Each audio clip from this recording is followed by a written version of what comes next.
Hola a todos y bienvenidos un día más a Momentum 3.0, el lugar donde tomamos nuestras propias decisiones financieras ahora.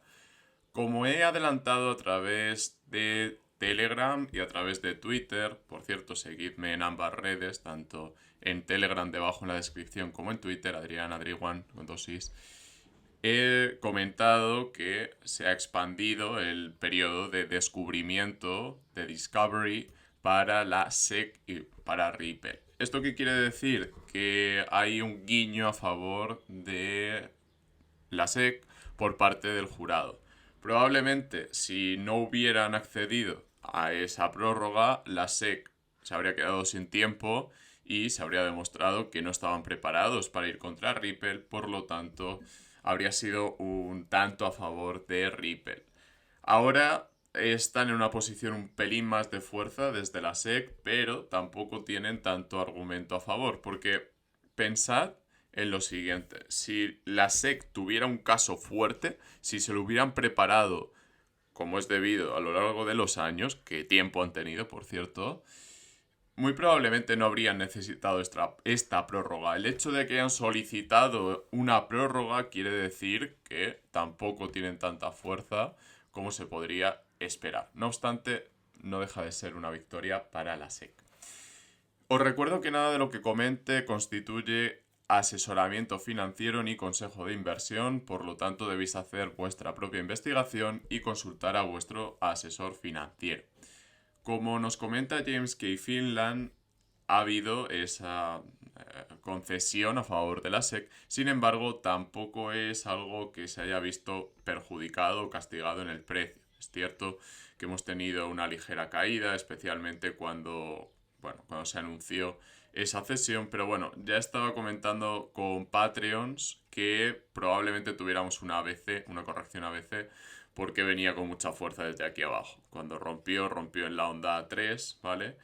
Y este es el fractal que podemos esperar incluso en alta periodicidad. Es decir, tenemos aquí el arco famoso de la onda 2-3, y se está repitiendo en altas periodicidades. De hecho, lo que tenemos ahora es una corrección que no sé si llegará hasta aquí o si será parte de una más amplia, no lo sé. De momento sí que es verdad que se ha llegado a un punto interesante en el que podríamos ya esperar una recuperación. Sigo diciendo que hay un gap importante en Bitcoin, ¿vale? Y que podría llegar a zonas más altas antes de bajar a cubrir el gap. No necesariamente se tiene que cubrir, pero sí que es cierto que hemos tenido noticias muy favorables y no necesariamente pampamentales o catalizadores a corto plazo. Entonces, es cierto que se puede ver algo de euforia derivado del tema del Salvador, de todo lo que está viéndose en cuanto a adopción. Sin embargo, el análisis técnico, los gaps y este tipo de indicaciones no llevan directamente a un pump inmediato, a una subida inmediata y menos sostenida en el tiempo. Entonces podemos ver algo de corrección a la baja antes de seguir subiendo, que baje a cubrir el gap y que siga subiendo. Personalmente, este es el soporte que estoy vigilando, el de los 37.000, y si aguantar este soporte, probablemente, bueno, podríamos confirmar que estamos ante un inicio o un mantenimiento sólido de esa alt season o de esa season bull, ¿vale? Entonces, ya sabéis que para que suba XRP, para que suban las altcoins, primero tiene que subir Bitcoin, muy probablemente. Puede no suceder, pero normalmente primero sube Bitcoin y luego sube el resto. Por lo tanto, hay que ir a contracorriente, pero tampoco demasiado. Entonces vamos a vigilar qué sucede con Bitcoin, si se cubre el gap, si no se cubre el gap y cuánto tiempo tardaría en suceder eso. Y ya digo, personalmente creo que estamos en una zona interesante, pero no en cuanto a que vaya a subir inmediatamente, sino en cuanto a que probablemente este suelo, esta zona de soporte, haya sido una buena zona de soporte. No es confirmado 100%, no es consejo de inversión, pero sí que podemos ser un poquito más optimistas que hace unos meses. Sin embargo, que hace unas semanas. Que aquí parece que el tiempo pasa muy rápido y nuestras semanas parecen meses, ¿no? Sí que es cierto que todavía en diario no hay un cruce por encima del Ribbon, no hay un cruce por encima de estas medias móviles. Sí que es cierto que está en arenas movedizas. Aquí, si rompiera, probablemente todo esto sería aire. Entonces puede lateralizar un tiempo y después romper al alza. De momento no es algo seguro, no es algo que sea 100% confirmado. Hay una tendencia que pueden hacer, pero es puede, no está confirmada. Vamos con noticias de XRP, vamos a analizar en qué situación está XRP a nivel geopolítico y a nivel de finanzas internacionales. Voy a intentar resumir, voy a intentar facilitar, voy a intentar ir al grano, porque es un tema muy amplio y muy complejo. Actualmente, y volviendo al caso de Ripple contra la SEC, hace falta regulación, hace falta también innovar. Entonces, llegamos a un problema de huevo y gallina. ¿Qué es más importante? Primero regular, primero innovar. Entonces, es probable que veamos que esta tensión dura unas semanas, dura unos meses. Sin embargo, estamos viendo que El Salvador ha dado un paso adelante muy importante. Se está sentando a reunirse con IMF, que es el Fondo Monetario Internacional, o FMI. Os sonará a muchos por la troika y por los hombres de negro y estas cosas, los recortes. Y en el caso de XRP, y volviendo al caso de España, al caso de los rescates, podría ser lo que se conoce como un activo que se utiliza en casos extraordinarios, como fuera una necesidad urgente de liquidez, un préstamo que se hace a los estados. Es un pelín complejo, pero sí que es cierto que el hecho de que El Salvador haya aceptado Bitcoin como moneda de curso legal obliga en cierta forma al Fondo Monetario Internacional a considerar las criptomonedas como una de las monedas que deberían tener en caso de necesidad, en caso de tener que proveer liquidez a los estados. Motivo por el cual también se ha preguntado por XRP, se ha preguntado por este sistema que está diseñado específicamente para grandes transacciones. Bitcoin sí que está diseñado para utilizarse como dinero, se ha aceptado como dinero. Sin embargo, en cuanto a arquitectura, no hay un diseño tan claramente específico para ser un activo puente. Entonces, como no es claramente un activo puente, es probable que el Fondo Monetario Internacional acepte ambos o acepte varios activos como reserva para proveer de liquidez a los estados en caso de necesidad. De ahí que pudiera llegar a ser un activo de reserva específicamente para estados, no tanto para lo que vendría a ser tener en los balances, sino para tener una reserva que pudiera ser cambiada en un momento dado. Incluso, ya sabéis, XRP está diseñado para que tú puedas custodiar Bitcoin, custodiar dólares o, como vamos a ver después, SDR o derechos especiales de giro del Fondo Monetario Internacional, y pudieras llegar a cambiarlo por XRP y después a cualquier otra moneda. Cambiarlo a dólares, cambiarlo a euros, cambiarlo a zloty o lo que necesitemos. En cuanto a qué opinan los distintos agentes, en cuanto a qué opina, por ejemplo, American Express, ya sabéis, partner de Ripple, cliente de Ripple, y bueno, aquí vemos un estudio que hicieron con respecto a Swift. Swift sería algo similar al sistema que utiliza XRP o que utiliza Ripple para todo lo que vendría a ser estos pagos y estas transacciones internacionales. El hecho de que tú puedas mandar dólares y la otra parte reciba la moneda que necesite, reciba euros o necesite cualquier otra moneda y sea lo que reciba, no tenga que recibir dólares y cambiar a la moneda local. Motivo por el cual tenemos este artículo que básicamente compara a Swift con Ripple. Aquí hay un detallín importante que voy a destacar porque es súper importante. El hecho de que un banco o una institución financiera en general utilice una moneda local es muy complejo y hace falta mucha regulación, hace falta mucho control por la volatilidad de estas monedas locales y también transnacionales. Entonces, muy probablemente el objetivo sea saber en qué situación podrían llegar a cambiar una moneda por otra sin necesidad de ceder mucho en cuanto a impacto al precio. Sí, es un poco complejo, pero básicamente es si tienes una moneda local en Paraguay, en cualquier lugar, como pueda ser Filipinas también, tendrías un impacto sobre el precio alto si lo cambias a una moneda como pueda ser el euro, como pueda ser el dólar, ya que no hay tanto comercio, no hay tanta liquidez, no hay tanto volumen.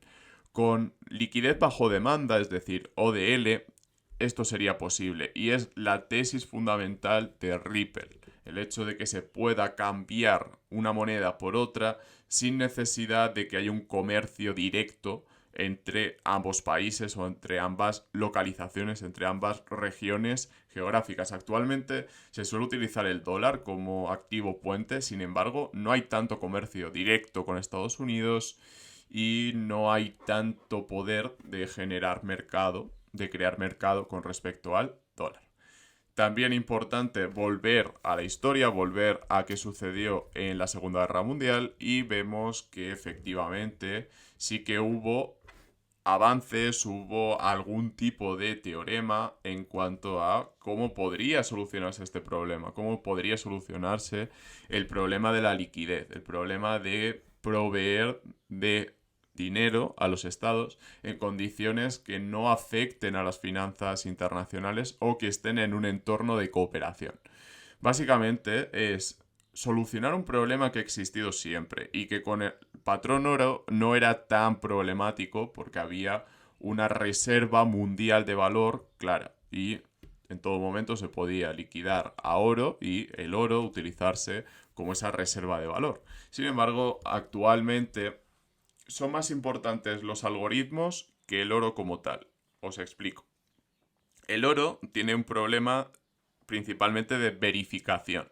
¿Cómo sabemos que el oro que se tiene es realmente 100% oro y que no hay ningún tipo de falsedad documental, ningún tipo de apaño contable que pudiera generar un problema?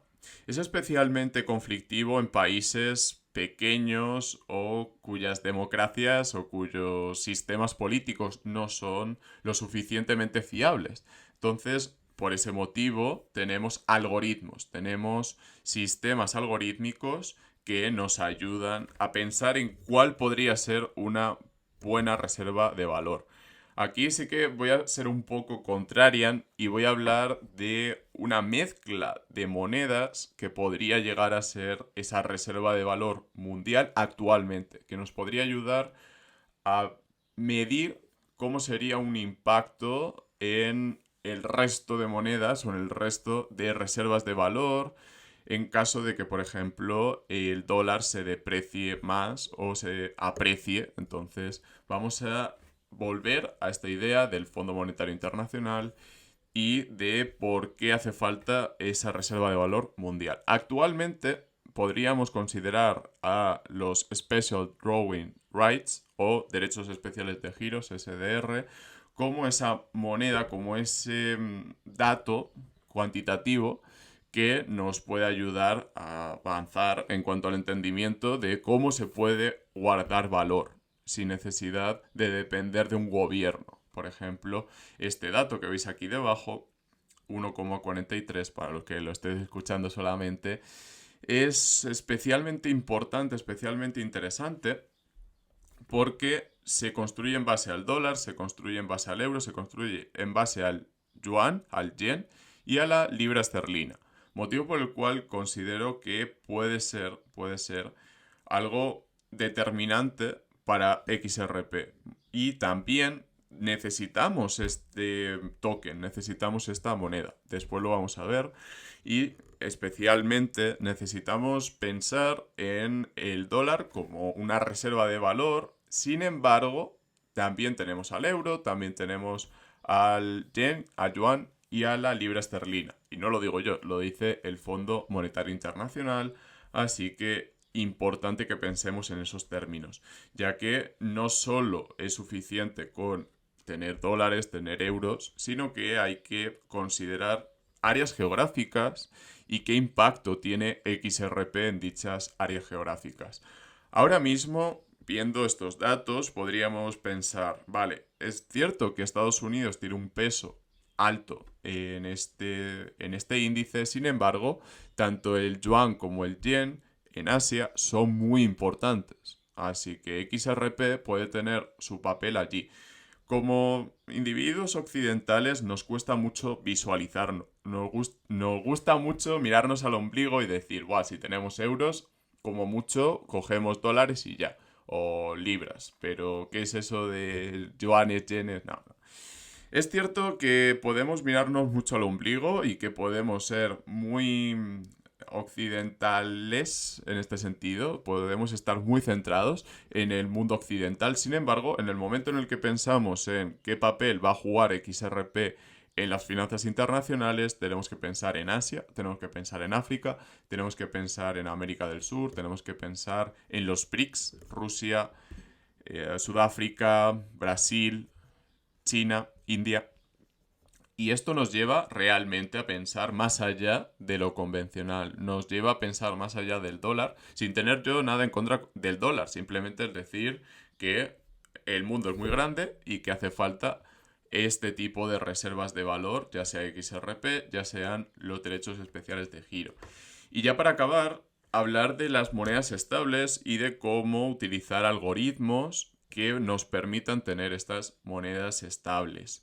Es cierto que el USD, especialmente en cripto, se utiliza muchísimo, muchísimo más que el euro. Y también tenemos esta alternativa que vendría a ser los Special Drawing Rights, el SDT de Terra, que se determina a través de algoritmos. Esto es especialmente interesante porque podemos colateralizar o podemos garantizar que este valor se va a cumplir gracias a algoritmos, gracias a máquinas que verifican ese valor. Entonces, esa es la tendencia que creo que se va a seguir y probablemente acabemos viendo todo esto en Flare, acabemos viéndolo en XRPL, gracias a Flare y gracias a otras redes. También lo veamos en Binance Smart Chain, en Ethereum, en un etcétera de redes. Entonces vamos a necesitar pensar más allá de lo convencional y más allá de lo cómodo. Motivo por el cual, ya sabéis, hago estos vídeos y procuro informarme muy bien antes de presentar la información. Hasta aquí el vídeo de hoy, espero que os haya gustado. Si es así, dadle a like. Podéis uniros a nosotros en Patreon para recibir estas actualizaciones en tiempo real y más detalladas. En Patreon profundizo un poquito más, especialmente en cuanto a ser capaces de entender todo esto. Y hasta mañana, me despido, un abrazo y nos vemos en el próximo vídeo.